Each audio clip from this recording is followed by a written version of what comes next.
And on that note, I would like to ask Paul English, the founder and CTO of kayak.com, not the ice cream company, to join me on stage, please.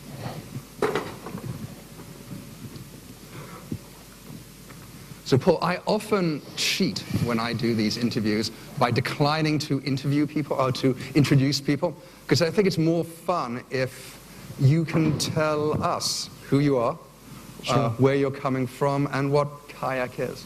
Sure. Well, first of all, thank you everyone for being here. It's a privilege to be here as part of this kickoff. So I grew up in Boston. Just quickly, I'm one of 7 children. My father was a pipe fitter, worked in heating systems for about 50 years for the same company. And yet I've become an entrepreneur. I have a brother also who's a tech entrepreneur. Kayak is a company that I co-founded 9 years ago. We participate in the online travel space. It's the 4th company that I've started. And in the US right now, travel represents about 8% of the US GDP and about 40% of all online dollars spent in e-commerce. So we started the company 9 years ago with a simple mission of trying to create an online travel website and now mobile app that's a lot simpler and less complicated than anything else was on the market. How is it simpler? It's simpler in that prior to Kayak, when people would look to find flights or hotels, they were trained to search 4 or 5 or more websites, because a lot of websites at the time didn't have all the low-cost air carriers. They didn't have all the independent hotels. And really, to get the best deals, people learned that they had to open one window for one website, another window for another website. It just became a very laborious process that would often take an hour or more to do something as simple as purchase a flight. And we really, as entrepreneurs and engineers, we ourselves didn't want to spend that much time. And so we built a search engine that in one window allows you to search hundreds, literally hundreds of websites, and gives you a very simple list about which ones are the best price and match whatever other criteria you're looking for. It sounds like a simple business proposition, but I'm guessing it was actually a non-trivial technology problem to solve. It was. There was a lot of hard tech behind it. One interesting thing I think about the remarks of the earlier speakers and what of those lessons in entrepreneurship ring true for Kayak. One thing that we did is my co-founder had worked previously in the travel space. He was a co-founder of another online travel company in the US called Orbitz. But on the tech side, so I ran the product design and technology team, I actually refused to hire anyone that's ever worked in the travel industry before. And the reason I did that is I actually think the best invention comes from people who don't understand what the rules are. Because a lot of times if we have a framework for how things really work, let's say in the travel industry, and let's say we have a new programmer who said, I want to try doing things in a completely different way. If we have years of experience in that industry, we will say, no. That's a really cute idea, but that's not going to work here for these reasons. And so on my commercial side of the company, starting with my co-founder, who's our CEO, we have very deep roots in travel. On the guys who are actually doing the invention and product design, I refuse to hire anyone who's worked in travel before. And it actually worked quite well for us. I'm going to ask Paul maybe something like 4 or 5 questions, but as I ask them, you think of your own questions, because I'm going to stop and then take some questions from the floor in a few seconds. Antoinette talked about the characteristics of an entrepreneur, characteristics of an entrepreneurial ecosystem. So 4 companies.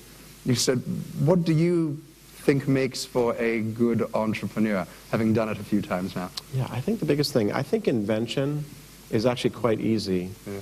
The thing that's difficult is deciding which problem to attack. It's being someone who is a detector of problems. And when you find things in normal life that irritate you, that whether it's the fact that buying a SIM card for my phone at the Athens airport yesterday took 10 minutes, where I bought one in Kenya a couple months ago in 60 seconds with no paperwork. When you detect things in daily life that are irritating, don't let go and say, that's not acceptable, I'm going to find a way to re-engineer this. I think entrepreneurs in many ways are problem finders. and then they need to sell other people to say, let's figure out a way to do something different here. You know, wherever I go in the world, even though, of course, technologists are modern people and like the approbation of the markets, I've never met a technology entrepreneur who's primarily motivated by the desire to get rich. I mean, it's nice. Yeah. But it's this desire to go and find a problem, which no one else has in some cases seen, Right. and then the desire to fix it. That seems so unusual. Have all your companies been in the Boston area? Yeah, I grew up in Boston, as did my mother and my father, and everything I've done has been there. In the U.S., I've often said that if you're working in the software industry, you need to go back to Mecca, which in software in the U.S. means California. So I spent quite a lot of time in Silicon Valley, and I sold one of my companies to a big software company in California and spent years working there. But I am very much interested in the Boston ecosystem. I recently have joined faculty at MIT, and I'm excited about helping those students learn to create more and more companies right in their own backyard. So you must have given some thought to the common characteristics of an effective entrepreneurial ecosystem. Yeah, I think it's someone who, by nature, is an optimist, who believes they can do things that other people say are not possible. But at the same time, it's someone who, when they see something that's broken, they're puzzled by it. Why doesn't that work? And they get frustrated, and they just want to fix it. And you know, maybe naively, they believe they can fix it, and somehow they convince others to join them. Do regions, though, have common characteristics? I mean, obviously, great universities are part of it. Antoinette talked about availability of money, but there are some other things, aren't there?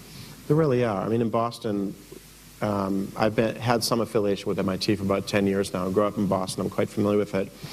I'm actually more interested in MIT as a recruiting brand than actually what they teach. There are quite good classes and instructors at MIT, but I mostly like that entrepreneurs around the world are all attracted to go to MIT.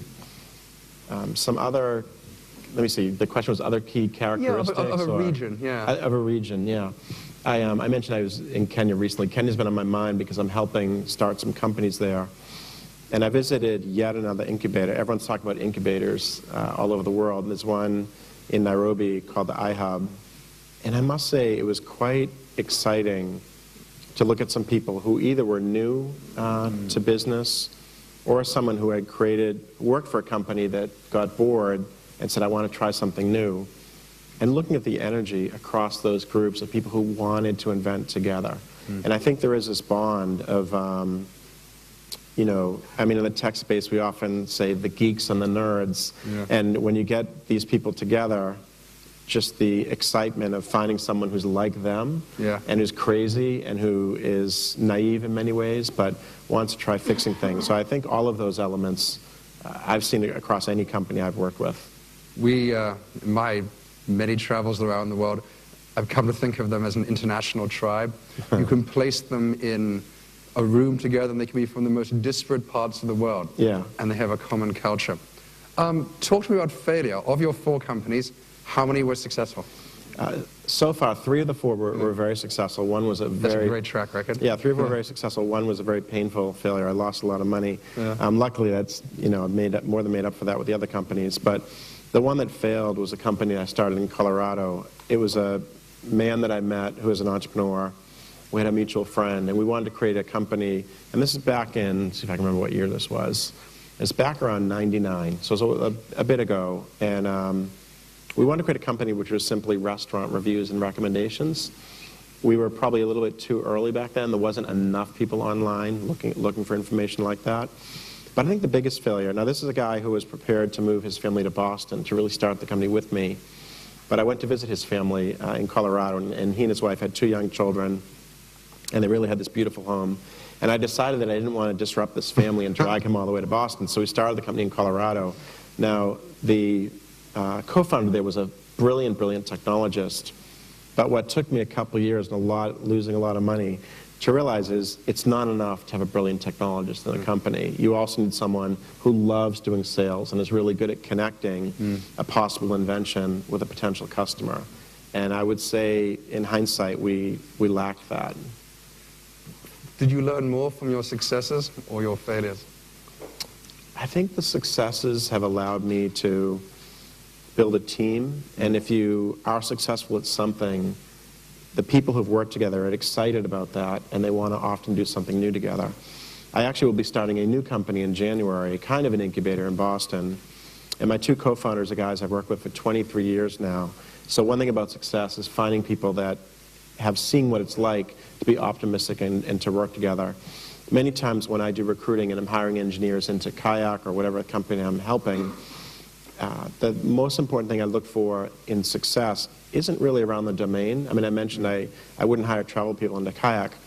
I really like people who have success on a team of any type. I think that success translates.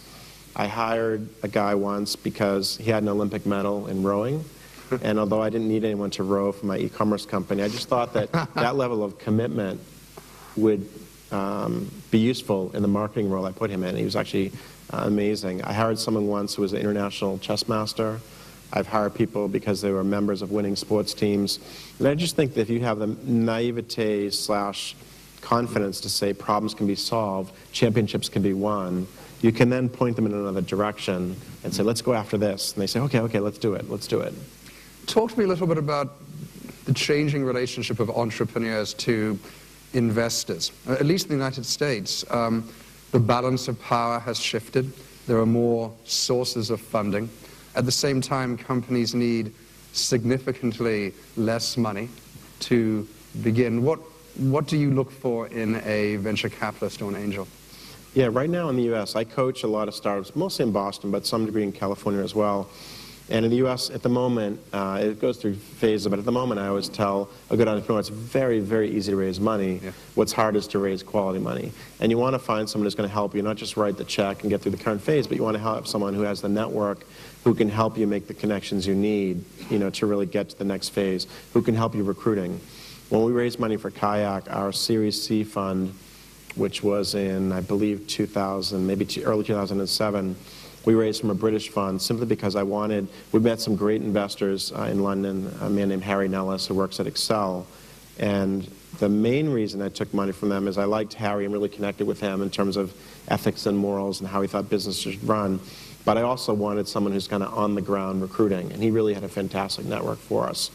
So I would say you want someone who has the ability to help you in your short term, but has the funds and the network and recruiting ability that can help you along the path. Someone you wanted to be in business with for many years.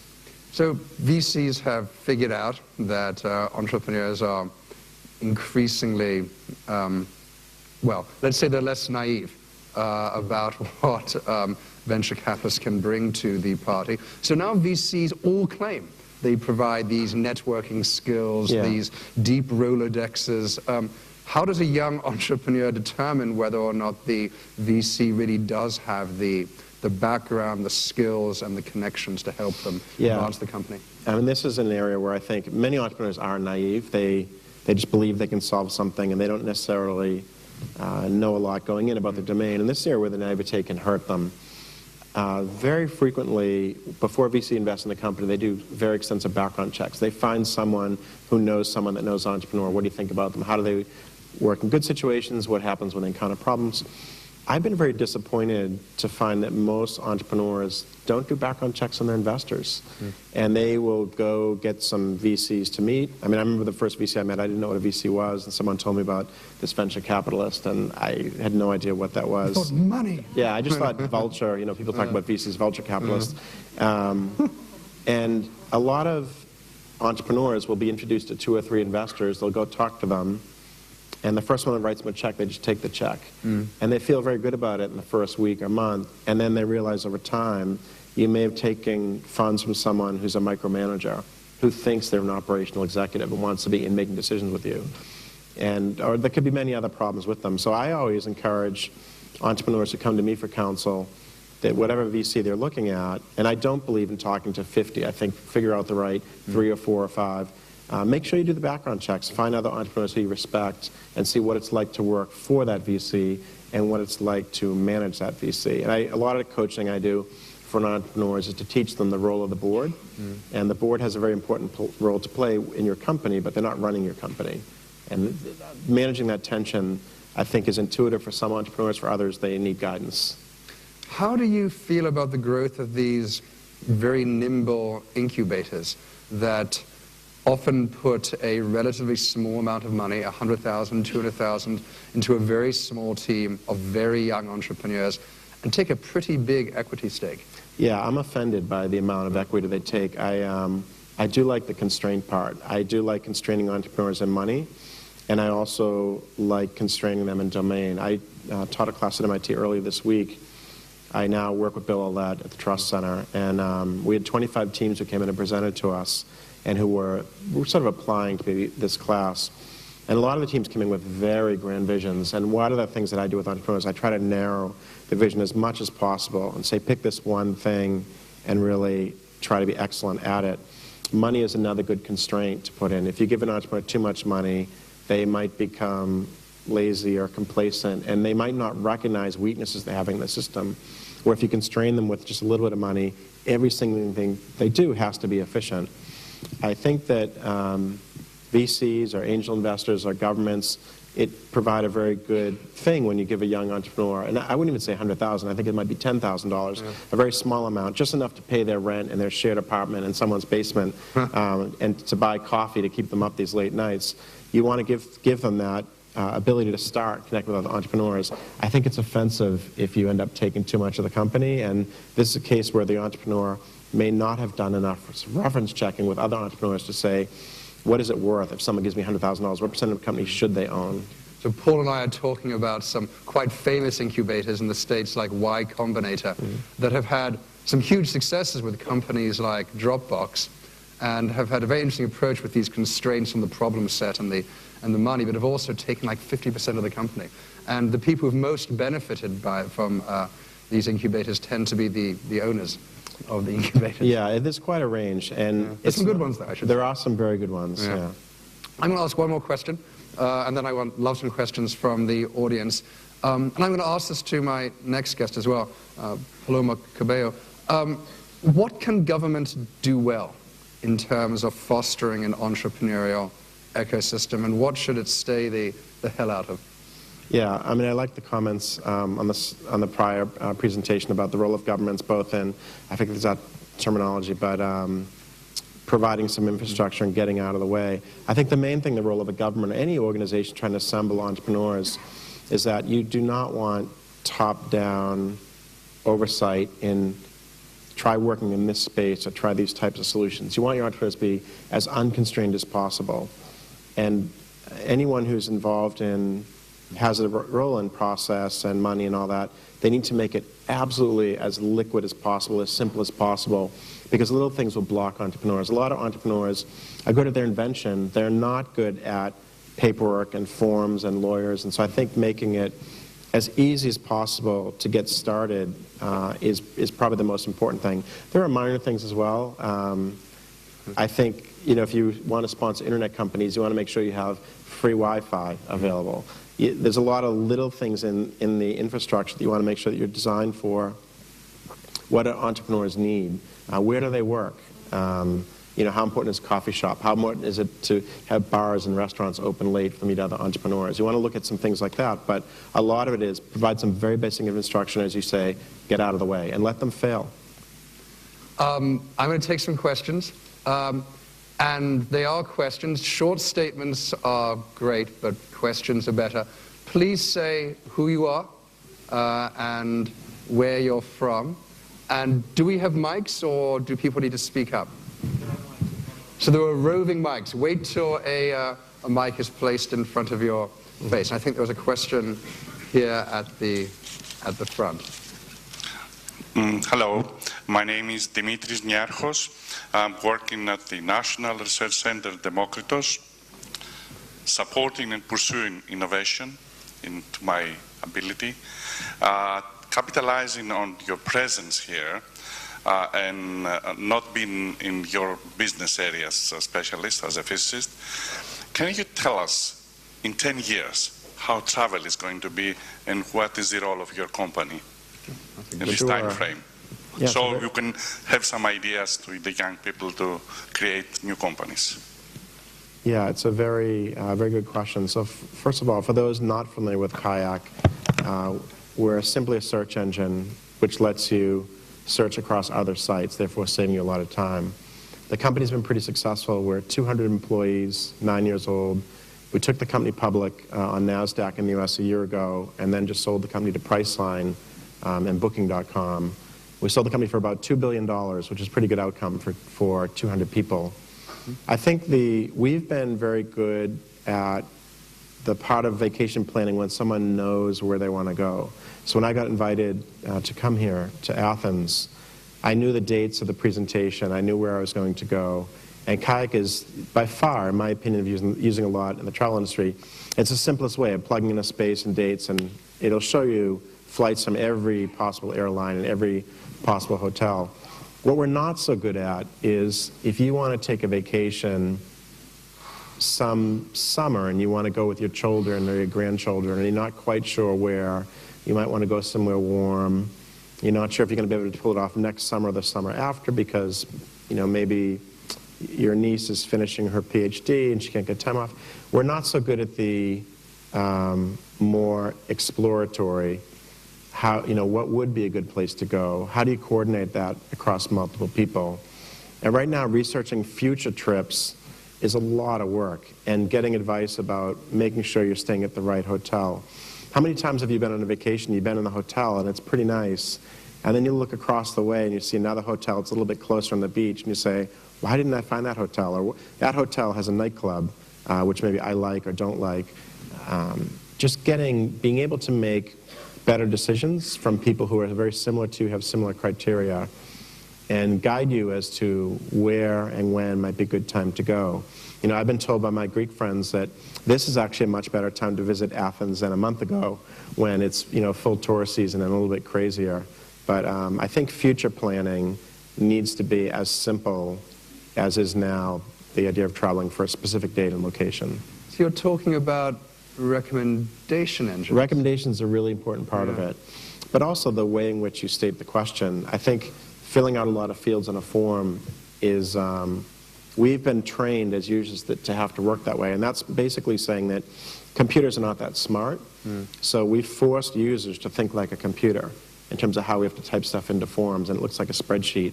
I think ultimately that's not the way you want to go. Ultimately, I think voice input, we've been talking about it for 30 years now or more, does need to work, where you can just have a conversation and the computer can certainly facilitate recommendations, people like you, and can also know a bit about the context and your history. So you might like really expensive five-star hotels, I might be more budget conscious, or vice versa. You might like warmer climates, I might like skiing.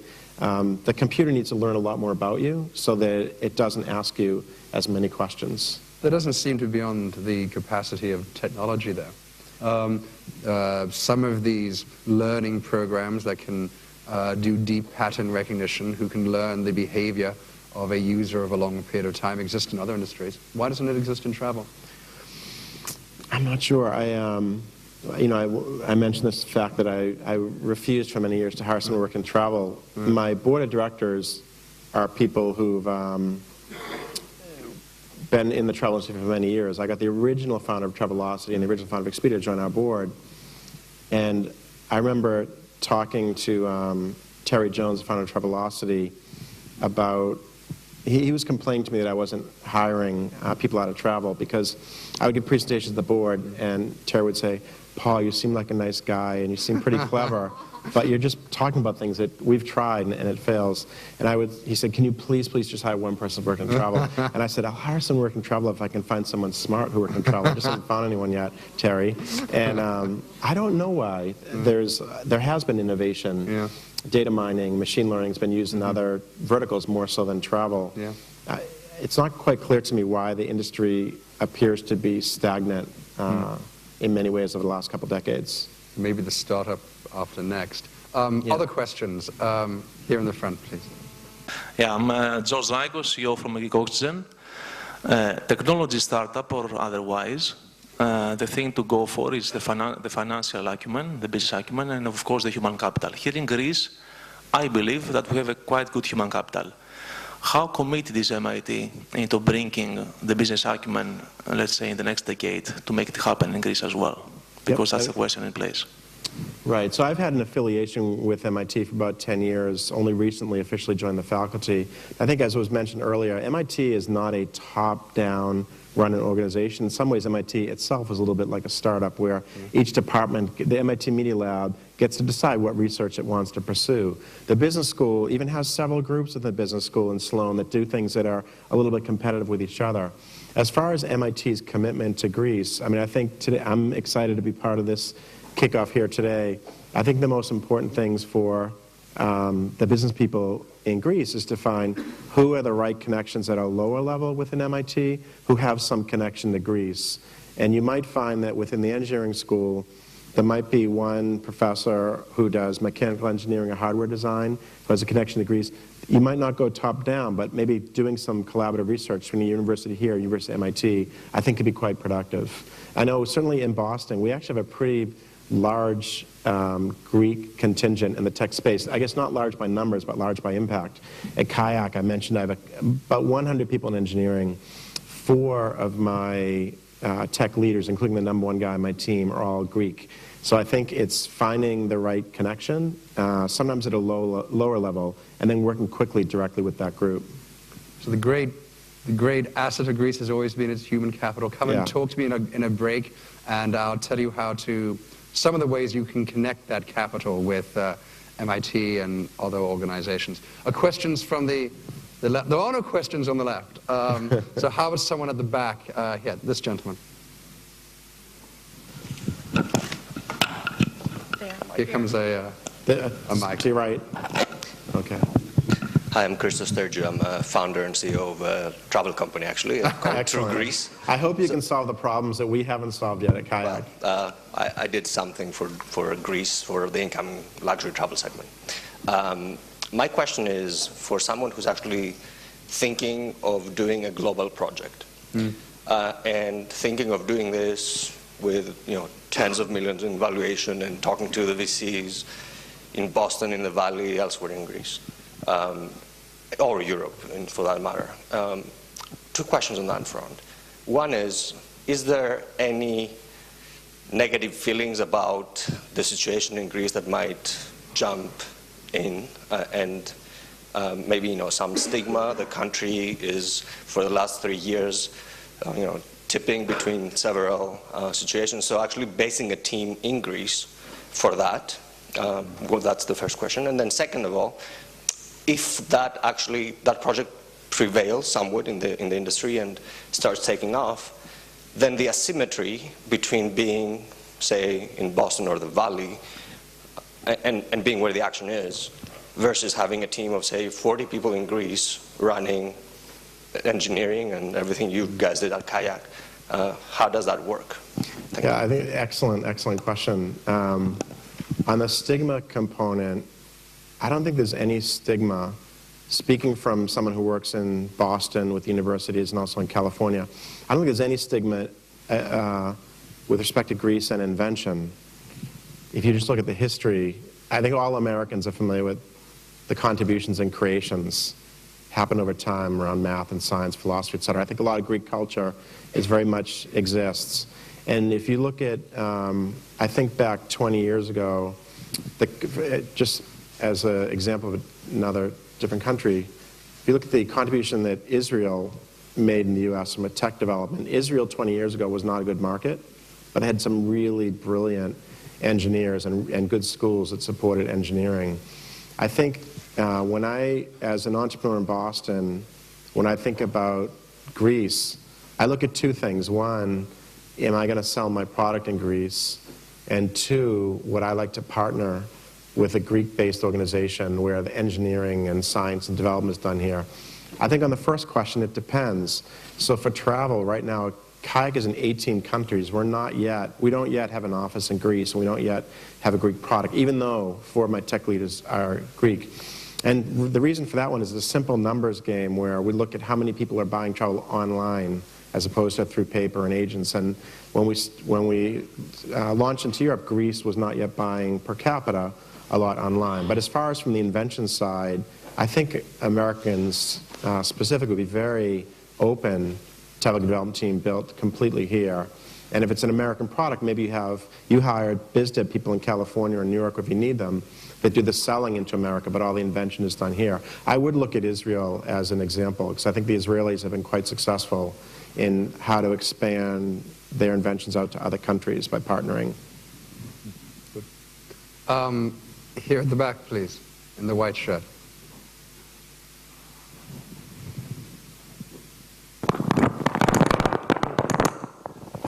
I'm Stefanos Vazdeikis, co-founder of TravelMyth, a travel recommendation engine for people. Can we figure it? Sorry. Sorry. Perhaps we get another mic up there. Okay, now. Here, there's another one being handed up to you. Let's try that one. And throw that one away. This one. I'm Stefanos Vazdeikis, co-founder of TravelMyth, a travel recommendation engine for people who don't know where they want to go. I just have to ask, how many other people here have travel startups right now? I think I'm investing in the wrong place.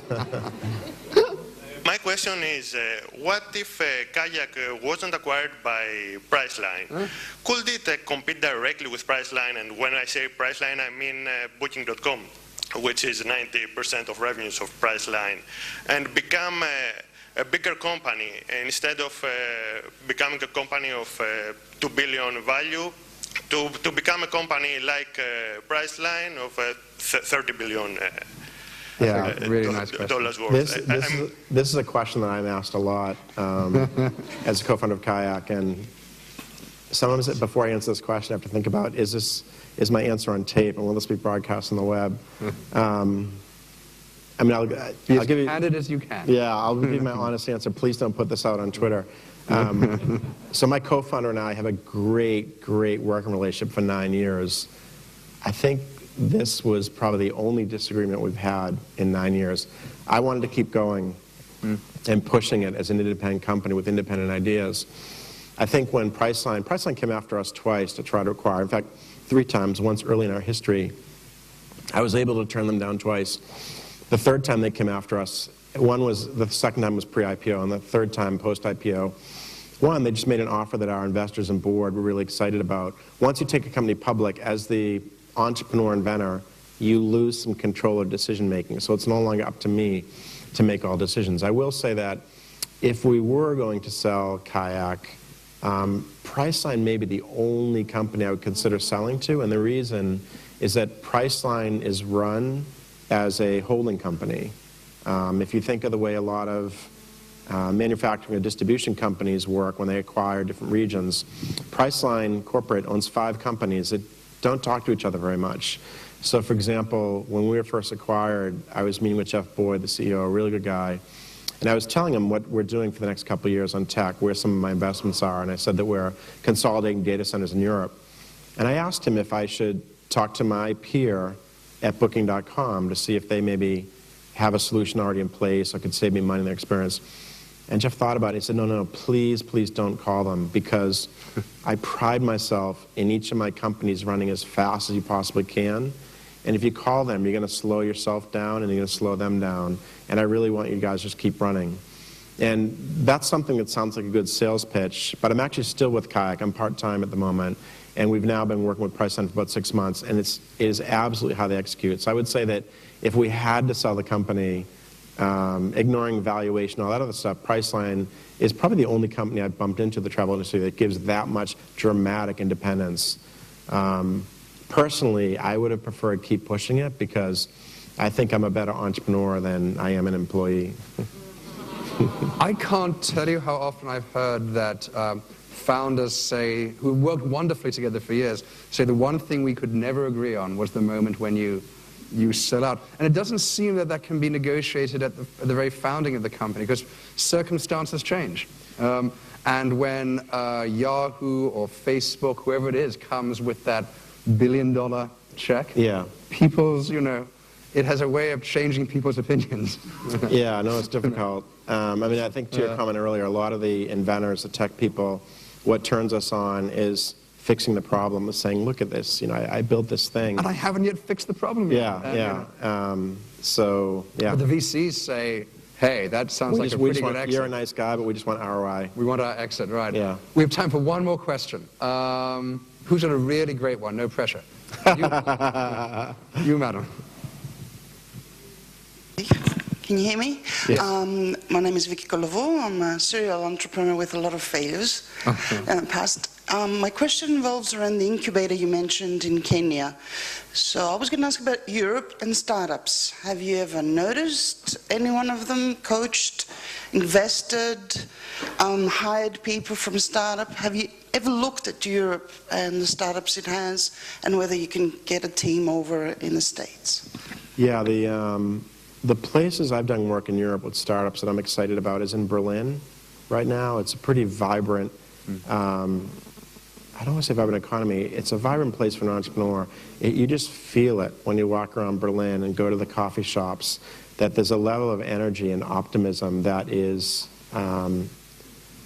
just really exciting to be a part of. And I think a lot of creating, not an incubator, but kind of a meta environment, a culture. I think creating a culture of innovation is just feeling that optimism and having it pull yourself in. And I see that in Berlin. I mean, there's a side of Berlin culture that's also sarcastic and dark and, you know, funny, but the entrepreneurship side I think is pretty exciting. I'm also interested in, there's a number of things happening in more Eastern Europe, I mean, even Bulgaria nearby, where there's some really, really good mathematicians and engineers that aren't necessarily creating companies in their own, but are people that I like partnering with.